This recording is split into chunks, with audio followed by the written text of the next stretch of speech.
I'm doing nothing. I'm the first three check that. It's the second talk. The Holy Constitution. Yeah, that means shut up and real, but I'm okay. The beginning of the he says, then he you see your side. It's a fair head to where no, it's up because it's fair. Come on, in a time together, like the same of you ain't okay what they did. No, they wrong. They were family. Israel is a subset of so we don't understand my son, brothers. He is working with the individual, leading them along, and then you back looking at it like, well, why did he call her? Why did he call him? Why he didn't call me? I'm more intelligent. No, you're not. According to this world, you may be more intelligent, but not according to the Most High. So, I mean, we need to understand, if someone else have been called, then fall in line and then respect the Most High. Because it is his choice, and guess what? He's going to win. You're not going to win. You're wasting your time. If you go back and read the Old Testament, you'll see that if you're not trying to fall in line, you're wasting your time. Because you're going to lose. I mean, severely. You're going to lose. Now, let's go forward here. Let's look at verses 15. We're in chapter 13 of Nehemiah. It says, in those days saw I in Judah some treading wine presses on the Sabbath, and bringing in shavings, and leading asses, and also wine, grapes, and figs, and all manner of burdens, which they brought into Jerusalem on the Sabbath day. See that? On the Sabbath day. What day is the Sabbath? Huh? The seventh day. Didn't we read that earlier in Genesis? The seventh day is the Sabbath. See that? I mean, you can't get away from it. Then he says, I testify against them in the day wherein they sold victuals. There dwelt men in Tyrus also therein, which bought fish and all manner of ware, and sold on the Sabbath unto the children of Judah and in Jerusalem. Then I contended with the nobles of Judah, and said unto them, listen, what evil thing is this that you do, and profane the Sabbath day? See that? What day is the Sabbath? The seventh day. It's not the no moon Sabbath. No. God's Sabbath is the Sabbath day. And look what he says. He said, did not your fathers thus, and did not our God bring all this evil upon us and upon this city? Yet ye bring more wrath upon Israel by profaning the Sabbath. My sisters and brothers, I'm telling you, I am afraid of him. I reverence him. Look, if I didn't have to go to work on the Sabbath, I wouldn't go. But I have no choice. And he knows that. But I remembered I got it up here.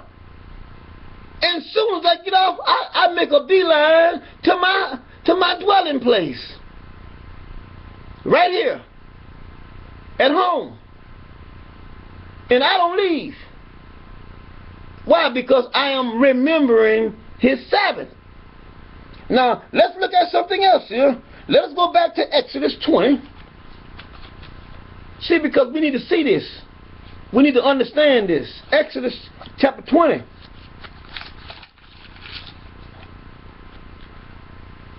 We worrying about the moons and all right there. See, listen, let me tell you something. We cannot do all those days because those days the priest was operating on the moon Sabbath and all those feasts.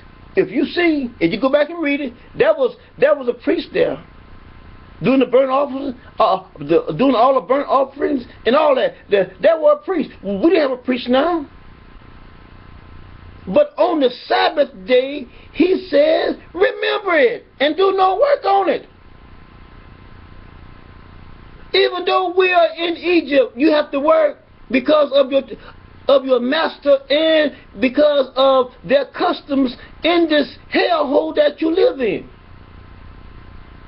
But if you go back and read the Exodus, he told Moses to tell Pharaoh to let my people go, that they may come and worship me. Huh? See, so he's going to do the same thing here. He knows that we can't do it properly, but he still wants you to remember it. That's all. Just remember it and do the best you can. Just don't go out and say, well, okay, well, we're in Egypt. Well, I ain't gonna worry about it. That's the wrong approach. I guarantee you, that's the wrong approach. Because what you're saying is, forget about him. Even though it's right in the pages, remember. Keep it holy. See that? Even if you can't keep the whole day, keep what you can keep. Holy unto him. At least you're showing him that you reverence him and that you trust him. But when you just go all out and say, well, I ain't worried about that's over. I can't do it. No, you don't want to do it. That's what it is. And they here in this hellhole, they plan everything around the Sabbath. Everything. All your sales, all the best deals, overtime, on your job, all that. Everything. Get your car worked on. Go buy clothes, go buy food. All the necessities is based around on the Sabbath. And nobody can see it. That is to show God disrespect. Israel, that is to continue to get you further and further away from your God. And when you throw up your hands and say, well, forget about the Sabbath, I can't do it, then you're just telling God, well, I don't care. I don't care. I mean, even if it was only 15 seconds, he said, at least you thought about me 15 seconds. Remember it. And keep it holy. Keep it holy for 15 seconds. At least you're showing him that you're trying. But when you throw up your hands and say, well, okay, forget about it. I'm done. We can't do that. We got all these other. Here you are. You're worrying about all these festive days, all these new moon Sabbath that are through all the middle of the week and whatnot. But yet and still, you don't want to reverence the seventh day, as he said. Now let's look at this thing again here, Exodus 20. Let's look at verse 8. He says, remember the Sabbath and keep it holy. See that? Now let's jump down to verse 11. He says, for in 6 days the Lord made heavens and the earth, the sea and all that in them is, and rest the seventh day. Wherefore the Lord blessed the Sabbath and the Sabbath day and hallowed it. My sisters and brothers, the seventh day is the Sabbath. I don't care what anybody says. God is the one that said it. And I'm saying what God says. And I ain't changing. So anybody else want to do anything else, that's up to you. You'll never be able to persuade LD any other way. God said the seventh day is the Sabbath, and I don't care whether I was on Pluto or any other planet. The Sabbath day on that planet is the Sabbath that I will honor the Most High on. So I mean, if there are individuals that don't want to do it, then hey, that's up to you. But I'm not going to waver. Until next time, my sisters and brothers, shalom. All praises to the Most High God of Israel. It's a blessing to come before you this evening. My name is V.C.E. Smith, and I am the Rib of the Watchman. Tonight we're going to get into our class here and look at a few things. I have been asking the Father about all these acts and these rituals and these things that some of these people are claiming that they're doing in His name, and some of the teachings that they're putting out there and telling people about sacrificing and coming together and offering to the Lord and stuff. We're going to look at tonight some of these different things, but we're going to also deal with the going all the way to the New Testament about how we got so twisted up in this, and now that we're awake, how we're trying to prove points to people that, or show people something that we're just not capable of doing. You're taking things out of the Bible and you're trying to apply them to yourself, or you're trying to use them, and they don't apply. So we're going to get right into our teaching here, and we're going to start, and we're going to look at how words, we always tell you, words are very important, and the way that those words are put together, the way that these words come together are extremely important for your understanding.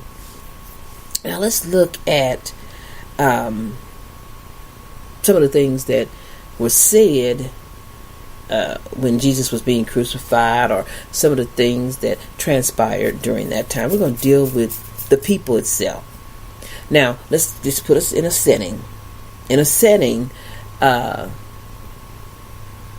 we're in the so-called biblical days. Israel is in the land. Everybody's in the land. All these people are in the same land because it's the same land. Nothing changes.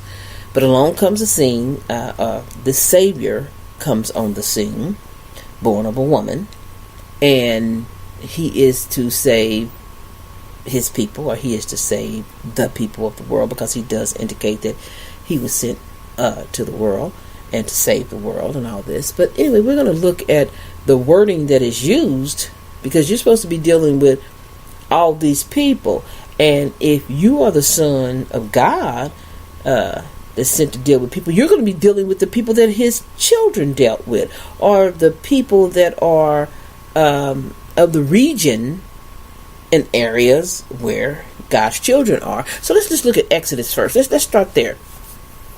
Let's look at Exodus 3 and 8, and let's read about some of the names. And this is just to give you some of the names of these people that always were dealing with the children of God. It says, "And I am come down to deliver them out of the land of the Egyptians." That's first. The Egyptians. "And to bring them up out of that land unto a good land and a large, unto a land flowing with milk and honey, unto a place of the Canaanites," that's another one, "the Hittites," that's another one, "the Amorites," that's another one, and the Perizzites, that's another, and the Hivites, Hittite, whatever, however that goes, y'all read it, and the Jebusites. Now, I just named you about 8. Let's see, 1, 2, 3, 4, 5, 6, 7. It's about 7 or 8 names of people that the Hebrew Israelites, the children of the living God, were involved with in this region, in this area. Spread out all over were these different people, all these different nations. And so, those were the names of most of the people that Israel had dealings with. Then we get over there with Herob, and we get over there with the Babylonians and all that. So, but let's just take a look. I want y'all to understand how important words are when you read them, so that you can get an idea exactly what we're talking about. Now, let's go to Luke 23 and 38. Let's read that. "And a superscription also was written over him in